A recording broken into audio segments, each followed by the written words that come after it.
नमस्कार। आज के इस एक्सप्लेनर में जनसंचार यानी मास कम्युनिकेशन की दिलचस्प दुनिया में डीप डाइव करने का वक्त आ गया है। हम रोज सुबह उठते हैं, अखबार उठाते हैं, गाड़ी में रेडियो सुनते हैं या फिर टीवी पर न्यूज लगा लेते हैं। लेकिन कभी सोचा है कि खबर तो वही होती है, पर उसको अलग अलग प्लेटफॉर्म पर बताने का तरीका बिल्कुल बदल क्यों जाता है? आज किसी हैवी बोझाइल थ्योरी में उलझे बिना बिल्कुल आसान शब्दों में इस पूरे चैप्टर की स्टोरी को समझेंगे। कोई व्याकरण की चिंता नहीं, सिर्फ मूल मुद्दे पर फोकस करेंगे। तो इस सफर में हम 5 मुख्य पड़ाव पर रुकेंगे। सबसे पहले प्रमुख जनसंचार माध्यम, फिर प्रिंट मीडिया की ठहरी हुई दुनिया, उसके बाद रेडियो और इन्वर्टेड पिरामिड का कॉन्सेप्ट, फिर समझेंगे टीवी न्यूज के अलग अलग चरण, और आखिर में देखेंगे जनसंचार की भाषा कैसी होनी चाहिए। एकदम स्ट्रेट फॉरवर्ड है ना? चलिए शुरुआत करते हैं हमारे पहले पड़ाव से, यानी मास मीडिया के कोर प्लेटफॉर्म से। दरअसल बात बहुत सिंपल है। खबर चाहे एक ही हो, लेकिन उसको बताने का अंदाज और उसकी पैकेजिंग प्लेटफॉर्म के हिसाब से पूरी तरह बदल जाती है। आगे बढ़ने से पहले एक सेकंड रुक कर सोचिए, आज सुबह की पहली खबर किस तरह से मिली थी?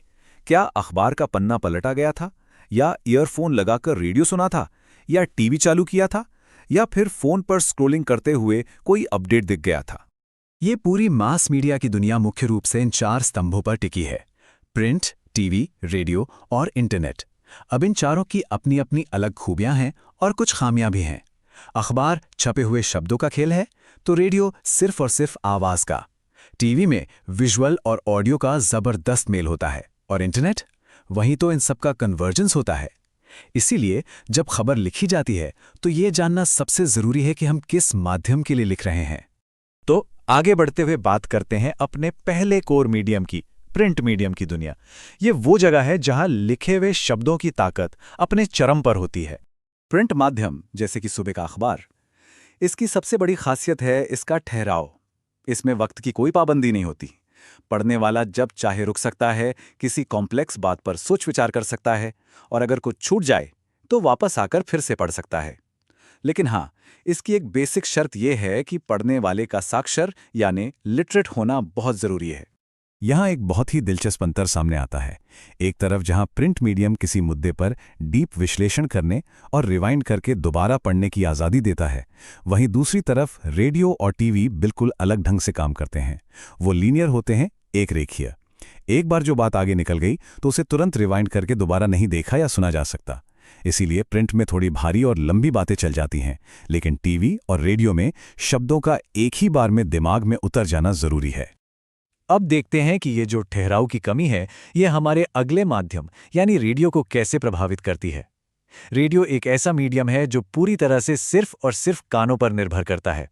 रेडियो सुनने वाला प्रेजेंटर को देख तो सकता नहीं, उसके पास बस आवाज और शब्दों का सहारा है। और क्योंकि रेडियो एक लीनियर माध्यम है, जैसे कि अभी हमने समझा, तो खबर लिखने वाले के सामने सबसे बड़ा टास्क होता है श्रोता का ध्यान पहले ही सेकंड में अपनी तरफ खींचना और बात को क्रिस्टल क्लियर रखना। और इस ध्यान को खींचने के लिए एक कमाल का कॉन्सेप्ट यूज होता है, जिसे कहते हैं उल्टा पिरामिड या इन्वर्टेड पिरामिड। नॉर्मल किस्से या कहानियों में क्या होता है? क्लाइमैक्स हमेशा आखिर में आता है ना? लेकिन इन्वर्टेड पिरामिड में क्लाइमैक्स बिल्कुल शुरू में सबसे ऊपर रख दिया जाता है। सुनने में अजीब लग सकता है, पर लगभग 90% न्यूज स्टोरीज इसी इन्वर्टेड पिरामिड फॉर्मेट में लिखी जाती हैं। इस उल्टा पिरामिड के स्ट्रक्चर को अगर ब्रेक डाउन करें तो इसके 3 हिस्से होते हैं। पहला और सबसे इंपॉर्टेंट है इंट्रो या मुखड़ा, जहां खबर की जान यानी सबसे अहम हिस्सा शुरुआती 2-3 लाइनों में ही बता दिया जाता है। फिर आता है बॉडी, जिसमें डिटेल दी जाती है पर घटते हुए महत्व के क्रम में। और आखिर में कंक्लूजन।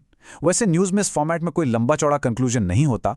इसका फायदा यह है कि अगर टीवी या रेडियो पर वक्त की कमी हो तो खबर को नीचे से काटा जा सकता है और कोई मेन पॉइंट मिस नहीं होगा। चलिए अब उस माध्यम की तरफ रुख करते हैं जिसने हमारे लिविंग रूम्स पर बरसों से राज किया है, टेलीविजन। ये वो स्टेज है जहां शब्द और चलती फिरती तस्वीरें एक साथ मिलकर परफॉर्म करते हैं। टीवी न्यूज लिखने का सबसे बड़ा और सुनहरा नियम क्या है पता है? नियम यह है कि शब्द और विजुअल्स के बीच दोस्ती होनी चाहिए। जो दर्शक अपनी आंखों से ऑलरेडी स्क्रीन पर देख रहा है, उसे वैसा का वैसा शब्दों में दोहराने का कोई मतलब नहीं बनता। शब्दों का असली काम तो उन तस्वीरों को एक नया अर्थ देना, उन्हें एनहांस करना होता है। टीवी पर अचानक आने वाली कोई भी ब्रेकिंग स्टोरी कई स्टेप्स से होकर गुजरती है। सबसे पहले आता है फ्लैश यानी ब्रेकिंग न्यूज, यानी बस शुरुआती जानकारी। फिर उसे और मजबूत करने के लिए एंकर बाइट आती है, जहां किसी प्रत्यक्षदर्शी का छोटा सा क्लिप दिखाया जाता है ताकि बात प्रामाणिक लगे। और आखिर में बारी आती है लाइव रिपोर्टिंग की, जहां ग्राउंड जीरो से रिपोर्टर सीधे हम तक हाले बयान पहुंचाता है। ये पूरा एक सेट प्रोसेस है। लेकिन एक सवाल उठता है कि जब विजुअल्स इतने स्ट्रांग हैं तो लिखने का तरीका कितना बदल जाता है। यहाँ एक ऐसी चीज गेम में आती है जिसे अक्सर नजरअंदाज कर दिया जाता है, और वो है शांति और बैकग्राउंड का शोर। इस बैकग्राउंड के शोर को टेक्निकली नेट साउंड कहा जाता है। नेट साउंड यानी वो नेचुरल आवाजें जो कैमरा रिकॉर्डिंग के वक्त खुद कैप्चर हो जाती हैं, जैसे सड़क पर गाड़ियों की आवाज या किसी मैच में भीड़ का शोर। एक स्मार्ट टीवी स्क्रिप्ट राइटर हमेशा अपने वॉइस ओवर में कुछ गैप छोड़ देता है। क्यों? ताकि वो नेचुरल आवाजें अपना काम कर सकें और दर्शक उस माहौल को पूरी तरह से फील कर सके। हर वक्त बोलना जरूरी नहीं होता। तो चाहे रेडियो हो, टीवी हो या अखबार, इन सभी को एक थ्रेड जोड़ता है, एक ऐसा बुनियादी नियम जो पूरे मास मीडिया यूनिवर्स को चलाता है, और वो है भाषा की सरलता, यानी भाषा का आसान होना। दरअसल रेडियो और टीवी बिल्कुल आम आदमी के प्लेटफॉर्म्स हैं। इन्हें कंज्यूम करने वालों में एक किसान भी है, मजदूर भी और एक बड़ा साइंटिस्ट भी। इसीलिए भाषा ऐसी होनी चाहिए जो सबको एक झटके में समझ आ जाए, बिल्कुल आम बोलचाल वाली, छोटे, सीधे और टू द पॉइंट सेंटेंस। बस यही सक्सेस का मंत्र है।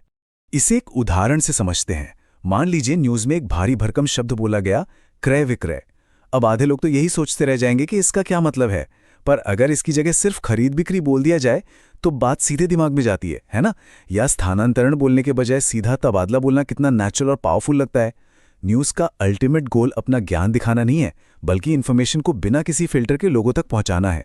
इस चैप्टर का एक सबसे प्रोफाउंड थॉट पता है क्या है? जब हमें खुद कोई बात ठीक से समझ नहीं आती, तभी हम उसे भारी और मुश्किल शब्दों के पीछे छुपाने की कोशिश करते हैं।